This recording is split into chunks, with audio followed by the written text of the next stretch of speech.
大家好，今日又要介紹部好電影俾你哋啊，係經典之中嘅經典，嗰套片就叫做《倩女幽魂》啦。呢套電影嘅主演就厲害咯，有張國榮啦、王祖賢啦、伍馬啦、劉少銘啦等等嘅明星嘅。唉，眨下眼哥哥都離開我哋22年啦，真係好懷念嘅佢個歌聲，更懷念佢嘅演技。呢套電影之後拍咗無數嘅倩女幽魂電影同電視劇，但係最經典最好睇都係呢套哥哥嗰種翩翩公子嗰種風度，再加埋王祖賢嘅啱啱出道嗰種驚艷青春美麗不食人間煙火嗰種仙氣，真係冇得比啊！呢部電影有徐老貴做呢個監製啦，跟住就導演就程小東，所以嗰啲打鬥鏡頭咧都有翻咁上下嘅。伍馬演嗰個燕赤客咧就其中一個我最喜歡嘅角色，除咗九叔，跟住就係佢啦。佢兩個一出嚟咧，咩妖魔鬼怪咧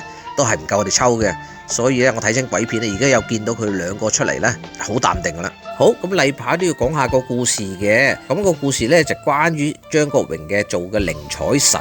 咁咧就去到某個地方就追債，咁點知咧就遇到啲意外，嗰本追數嘅數簿咧就濕咗爛咗，所以咧佢就需要喺嗰笪地方借宿一宵，跟住咧就重新將啲債務寫翻上嗰本債簿裏面，因為要有記錄先可以追到人債嘅。咁佢就好戇居居就問嗰個債仔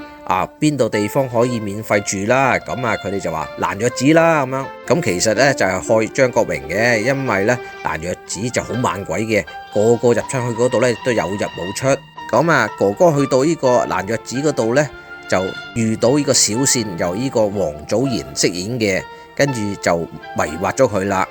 但係呢，就遇到好心人呢個伍馬飾演嘅燕赤客，咁佢就覺得張國榮個心地都唔錯，就唔想佢死，所以呢，就插隻腳嚟幫下手啦。喺呢個過程，當呢個燕赤客想救呢個寧采臣，咁以為只係得小倩呢隻小鬼，點知原來後邊仲有啲大佬 boss 嘅妖怪，